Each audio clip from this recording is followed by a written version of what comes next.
10ನೇ ತರಗತಿಯ ಸಮರೂಪ ತ್ರಿಭುಜಗಳ ರಚನೆಯ ಬಗ್ಗೆ ಇವತ್ತು ವಿಡಿಯೋವನ್ನು ವೀಕ್ಷಣೆ ಮಾಡೋಣ. ತ್ರಿಭುಜ ಮತ್ತು ಅನುಪಾತಾಂಕಗಳನ್ನು ನೀಡಿದ್ದಾಗ ಸಮರೂಪ ತ್ರಿಭುಜವನ್ನು ರಚಿಸುವುದು. ಇದರಲ್ಲಿ 1ನೇ ಪ್ರಕರಣ, ಅನುಪಾತಾಂಕ ಸಮಭಿನ್ನ ರಾಶಿಯಾಗಿದ್ದರೆ ಆವಾಗ ಯಾವ ರೀತಿ ರಚನೆ ಮಾಡಬೇಕು ಅಂತಕ್ಕಂಥ ಒಂದು ಲೆಕ್ಕವನ್ನು ಇವತ್ತು ನೋಡೋಣ. ಒಂದು ಮಾದರಿ ಲೆಕ್ಕ. 4 ಸೆಂಟಿಮೀಟರ್, 5 ಸೆಂಟಿಮೀಟರ್ ಮತ್ತು 6 ಸೆಂಟಿಮೀಟರ್ ಬಾಹುಗಳಿರುವ ಒಂದು ತ್ರಿಭುಜವನ್ನು ರಚಿಸಿ ನಂತರ ಇದಕ್ಕೆ ಸಮರೂಪವಾದ ತ್ರಿಭುಜದ ಅನುರೂಪ ಬಾಹುಗಳು 2:3 ಇರುವಂತೆ ಇನ್ನೊಂದು ಸಮರೂಪ ತ್ರಿಭುಜವನ್ನು ರಚಿಸುವುದು. ಅಂದರೆ ಇಲ್ಲಿ 3 ಬಾಹುಗಳನ್ನು ಕೊಟ್ಟಾಗ ಒಂದು ತ್ರಿಭುಜವನ್ನು ರಚಿಸುವುದು. 8ನೇ ತರಗತಿಯಲ್ಲಿ ಕಲಿತಂಥ ಅಂಶಗಳನ್ನು ಆಧರಿಸಿಕೊಂಡು ತ್ರಿಭುಜವನ್ನು ರಚಿಸಿ ಅದೇ ತ್ರಿಭುಜಕ್ಕೆ ಹೊಂದಿಕೊಂಡಂತೆ ಇನ್ನೊಂದು ಸಮರೂಪ ತ್ರಿಭುಜವನ್ನು ರಚಿಸುವುದು. ಆ ಇನ್ನೊಂದು ತ್ರಿಭುಜದ ಬಾಹುಗಳು 2:3 ಅಂದರೆ ಮೊದಲ ರಚಿಸಿದಂಥ ತ್ರಿಭುಜದ ಬಾಹುಗಳ ಅನುಪಾತಕ್ಕೆ ಆ ಇನ್ನೊಂದು ತ್ರಿಭುಜದ ಬಾಹುಗಳ ಅನುಪಾತ 2:3 ಇರುವಂತೆ ನಾವಿಲ್ಲಿ ರಚಿಸಬೇಕಾಗಿದೆ. ಹಾಗಾಗಿ ಇದಕ್ಕೆ ಸಂಬಂಧಪಟ್ಟದೆ ತ್ರಿಭುಜವನ್ನು ರಚಿಸಬೇಕಾದ್ರೆ ನಾವು ಮೊದಲಿಗೆ ಒಂದು ಕಚ್ಚಾ ಆಕೃತಿಯನ್ನು ಪರಿಗಣಿಸ್ಕೊಳ್ತೀವಿ.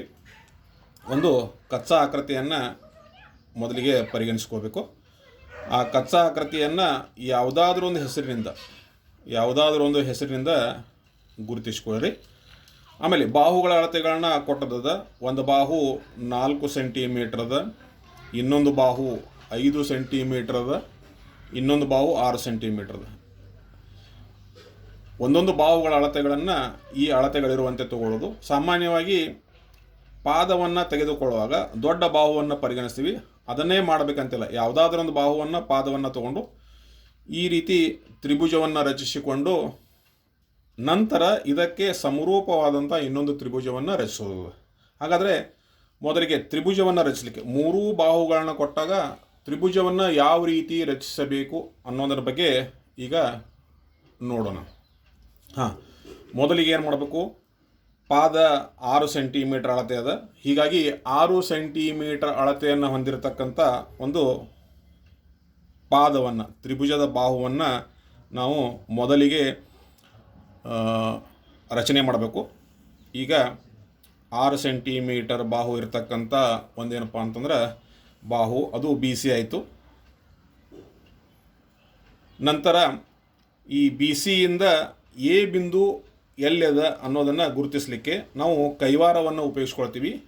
ಎ ಬಿಂದು ಬಿ ಇಂದ 4 ಸೆಂಟಿಮೀಟರ್ ದೂರದಲ್ಲಿದ್ದರೆ ಸಿ ಇಂದ 5 ಸೆಂಟಿಮೀಟರ್ ದೂರದಲ್ಲಿದೆ. ಹೀಗಾಗಿ ಕೈವಾರದ ಅಳತೆಯನ್ನು ತಗೊಂಡು ನಾವೇನು ಮಾಡ್ಬೇಕಂತಂದ್ರೆ ಎಯನ್ನು ಗುರುತಿಸಲಿಕ್ಕೆ, ಬಿ ಇಂದ ಎಯನ್ನು ಗುರುತಿಸಲಿಕ್ಕೆ 4 ಸೆಂಟಿಮೀಟರ್ ಅಳತೆಯನ್ನು ಕೈವಾರದಿಂದ ನಾವು ಪರಿಗಣಿಸ್ಕೋಬೇಕು. ಅದಕ್ಕೆ ಕೈವಾರದಿಂದ 4 ಸೆಂಟಿಮೀಟರ್ ಅಳತೆಯನ್ನು, ಅವರ ನಿರ್ದಿಷ್ಟ ಅಳತೆಯನ್ನು ಕೊಟ್ಟಾಗ ಅಷ್ಟೇ ಅಳತೆಯನ್ನು ತೆಗೆದುಕೊಳ್ಬೇಕು. ಅದಕ್ಕಿಂತ ಹೆಚ್ಚು ಅಥವಾ ಕಡಿಮೆ ಅಳತೆಯನ್ನು ತೆಗೆದುಕೊಳ್ಳತಕ್ಕದ್ದಲ್ಲ. ಬಿ ಇಂದ ಒಂದು ಕಂಸವನ್ನು ನಾವು ರಚನೆ ಮಾಡಬೇಕು. ಈ ಕಂಸ ಏನು ಸೂಚನೆ ಮಾಡ್ತದಂದ್ರೆ ಬಿ ಇಂದ 4 ಸೆಂಟಿಮೀಟರ್ ದೂರದಲ್ಲಿರುವ ಬಿಂದುಗಳ ಒಂದು ಘನವನ್ನು ಪರಿಗಣಿಸ್ತದೆ. ಎ ಬಿಂದು ಈ ಕಂಸದ ಮೇಲೆ ಯಾವುದಾದ್ರೂ ಒಂದು ಸ್ಥಾನದಲ್ಲಿ ಇರಬಹುದು. ಇದೇ ರೀತಿ ಸಿ ಇಂದ ಎ ಬಿಂದು 5 ಸೆಂಟಿಮೀಟರ್ ದೂರದಲ್ಲಿರೋದ್ರಿಂದ ಕೈವಾರವನ್ನು 5 ಸೆಂಟಿಮೀಟ್ರಿಗೆ ಬದಲಾಯಿಸ್ಕೊಳ್ಳ್ರಿ. 5 ಸೆಂಟಿಮೀಟರ್ ಅಳತೆಯನ್ನು ತೆಗೆದುಕೊಂಡು ನಾವೇನು ಮಾಡ್ಬೇಕಂತಂದ್ರೆ ಸಿ ಇಂದ ಎ ಎಲ್ಲಿ ದೂರದಲ್ಲಿದನೋ ಆ ಅಳತೆಯನ್ನು ನಾವು ಕಂಸದ ಮೂಲಕ ರಚನೆ ಮಾಡಬೇಕು. ಕಂಸದ ಮೂಲಕ ರಚನೆ ಮಾಡಿದಾಗ ನಮಗೇನಾಗ್ತಂದ್ರೆ ಎ ಬಿಂದು ದೊರೀತದೆ. ಆ ಎರಡೂ ಕಂಸಗಳು ಛೇದಿಸ್ತಕ್ಕಂಥ ಬಿಂದು ಎ ಆಗಿರ್ತದೆ. ಆ ಎ ಬಿಂದುವನ್ನು ಗುರುತಿಸಿದ ನಂತರ ನಾವು ಸ್ಕೇಲದಿಂದ ಬಿ ಮತ್ತು ಎಯನ್ನು ಸೇರಿಸಿ ಒಂದು ರೇಖೆಯನ್ನು, ಎ ಮತ್ತು ಸಿ ಯನ್ನು ಸೇರಿಸಿ ಇನ್ನೊಂದು ರೇಖೆಯನ್ನು ನಾವು ಹೊಡೆದಿದ್ದಾದ್ರೆ, ಈಗ ಬಿ ಸಿ 6 ಸೆಂಟಿಮೀಟರ್ ಇರ್ತದೆ. ಮೊದಲಿಗೆ ನಾವು ಪಾದವನ್ನು ತೊಗೊಂಡಿದ್ವಿ.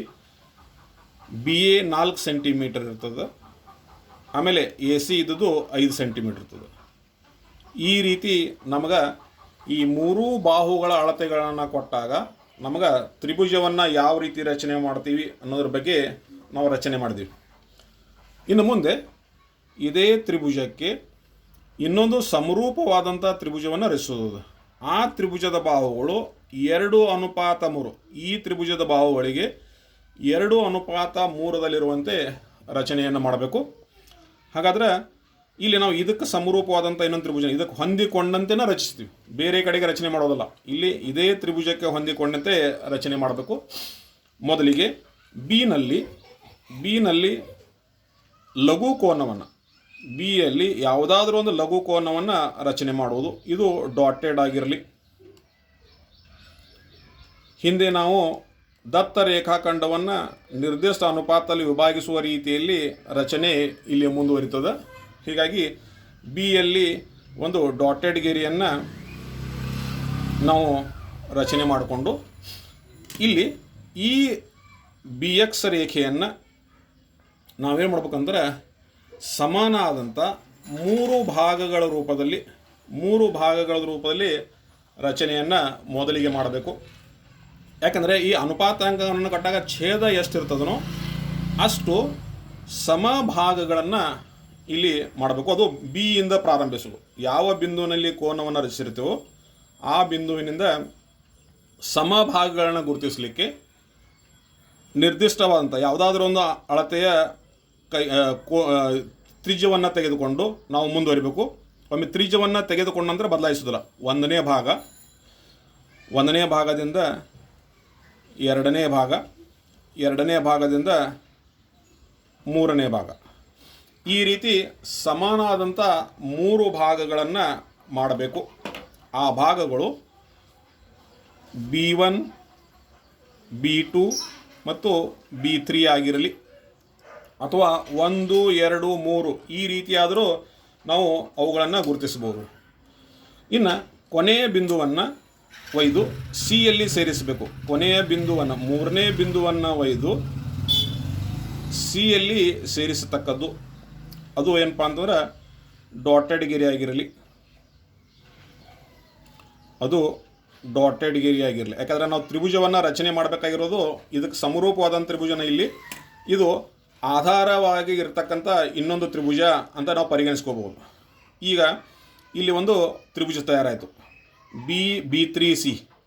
ಈ ತ್ರಿಭುಜದಲ್ಲಿ ಏನಪ್ಪ ಅಂದ್ರೆ ಈ ಭಾಗ 3 ಇದ್ದರೆ ಇನ್ನೊಂದು ತ್ರಿಭುಜವನ್ನು ರಚಿಸಲಿಕ್ಕೆ ಈ ರೇಖಾಖಂಡವನ್ನು 2:3 ಅನುಪಾತದಲ್ಲಿ ವಿಭಾಗಿಸುವ ಕೆಲಸವನ್ನು ಮಾಡಬೇಕು.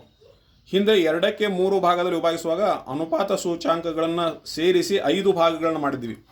ಇಲ್ಲಿ ಆ ರೀತಿ ಮಾಡತಕ್ಕದ್ದಲ್ಲ. ಯಾಕಂದರೆ ಇಲ್ಲಿ ತ್ರಿಭುಜವನ್ನು ಇನ್ನೊಂದು ರಚನೆ ಮಾಡ್ತಾ ಇರೋದ್ರಿಂದ ಒಂದು ತ್ರಿಭುಜದ ಭಾಗ 3 ಇದ್ದರೆ ಇನ್ನೊಂದು ತ್ರಿಭುಜದ ಭಾಗ 2 ಆಗಿರ್ಬೇಕಾದ್ರೆ ಇದರ ಒಳಭಾಗದಲ್ಲಿ ಬರೋದ್ರಿಂದ ಇಲ್ಲಿ ಉಭಯ ಸಾಮಾನ್ಯ ಭಾಗ ಬರ್ತಾ ಇರೋದ್ರಿಂದ ಒಳಭಾಗದಲ್ಲಿರೋದನ್ನು ನೀವು ತಿಳಿದುಕೋಬೇಕು ಅಥವಾ ವ್ಯತ್ಯಾಸವನ್ನು ಗಮನಿಸಬೇಕು. ಇನ್ನು ಈ 3ನೇ ಭಾಗ ಕೊನೆಯ ಬಿಂದುವಿಗೆ ಸೇರಿಸಿದ ನಂತರ ಏನು ಮಾಡ್ಬೇಕಂದ್ರೆ ಯಾವ ಬಿಂದುವಿನಲ್ಲಿ ಈ ರೇಖೆಗೆ ಸಮಾಂತರ ಎಳೆಯಬೇಕು ಅನ್ನೋದನ್ನು ನೋಡೋದು. ಈಗ ಛೇದದಲ್ಲಿ 3 ಭಾಗಗಳನ್ನು ಮಾಡಿ ಕೊನೆಯ ಬಿಂದುವನ್ನು ಇಲ್ಲಿ ಸೇರಿಸಿದ ನಂತರ ಅಂಶದಲ್ಲಿ ಎಷ್ಟದ ಸಂಖ್ಯೆ ನೋಡಬೇಕು, 2 ಅದ. ಆ 2ನೇ ಬಿಂದುವಿನಲ್ಲಿ ಏನು ಮಾಡ್ಬೇಕಂತಂದ್ರೆ ಈ ರೇಖೆಗೆ ಸಮಾಂತರ ಹೊಡೆಯಬೇಕು. ಅದಕ್ಕಾದ್ರೆ ಈ ಬಿಂದುವಿನಲ್ಲಿ ಈ ರೇಖೆಗೆ ಸಮಾಂತರವನ್ನು ಹೊಡೆಯುವ ಕಾರ್ಯವನ್ನು ಮಾಡತಕ್ಕದ್ದು. ಹಾಗಾದರೆ ಇಲ್ಲಿ ಒಂದು ಆಧಾರ ಕಂಸವನ್ನು ತೆಗೆದುಕೊಳ್ಳೋಣ. ಆಧಾರ ಕಂಸವನ್ನು ಅದು ಈ ಕೋನವನ್ನು ಉಂಟು ಮಾಡ್ತಕ್ಕಂಥ 2 ರೇಖೆಗಳನ್ನು ಛೇದಿಸುವ ರೀತಿಯಲ್ಲಿ ಆಧಾರ ಕಂಸ ಇರಲಿ.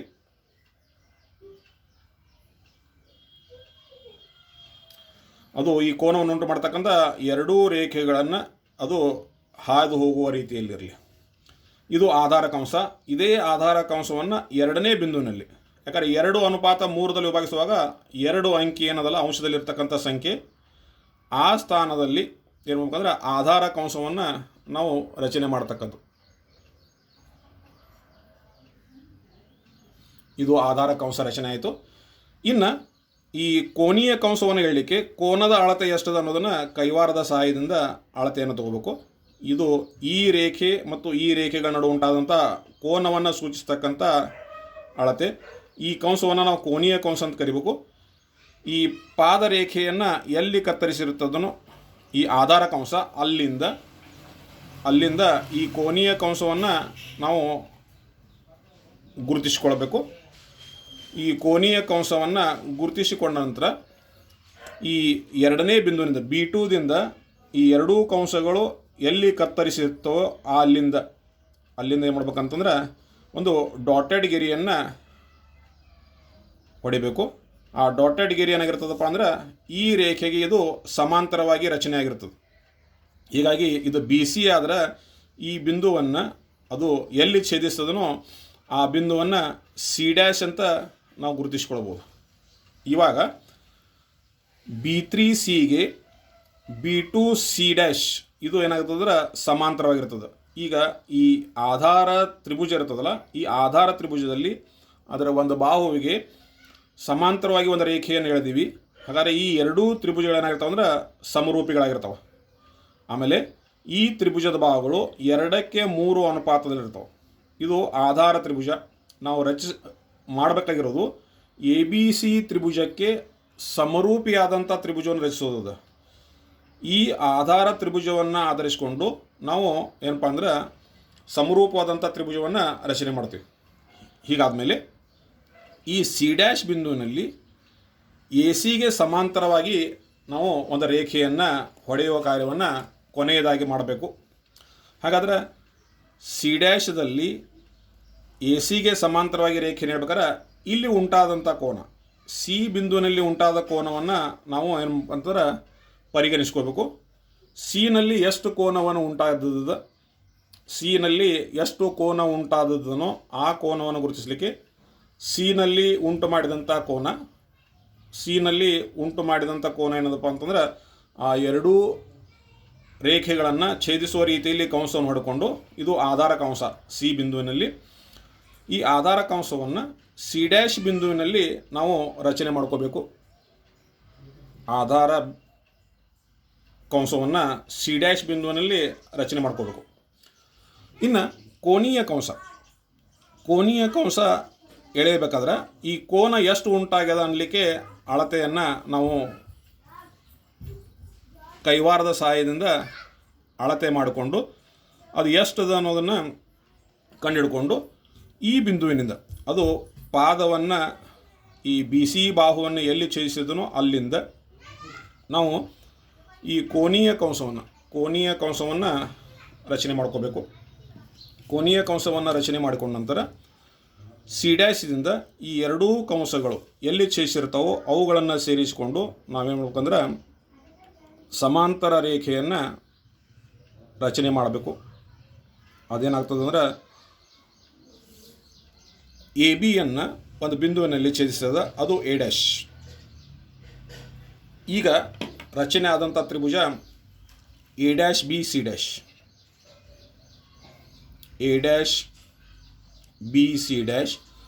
ಆಮೇಲೆ ಮೊದಲಿಗಿದ್ದಂಥ ತ್ರಿಭುಜ ABC. ಈ ಎರಡೂ ತ್ರಿಭುಜಗಳೇನಾಗಿರ್ತಾವಪ್ಪ ಅಂದ್ರೆ ಸಮರೂಪಿತ ಗತಿಯಿರ್ತಾವೆ. ಆಮೇಲೆ ಈ ತ್ರಿಭುಜ 3 ಭಾಗದಲ್ಲಿ ಇದ್ದರೆ ಈ ತ್ರಿಭುಜದ ಭಾಗಗಳು 2 ಭಾಗದಲ್ಲಿ ಅಂದರೆ ತ್ರಿಭುಜ 2:3 ಅನುಪಾತದಲ್ಲಿ ಈ ತ್ರಿಭುಜಗಳು ಬಾಹುಗಳು ಇರ್ತಾವೆ. ಈ ರೀತಿ ನಾವು ರಚನೆಯನ್ನು ಮಾಡ್ಕೋಬೇಕು.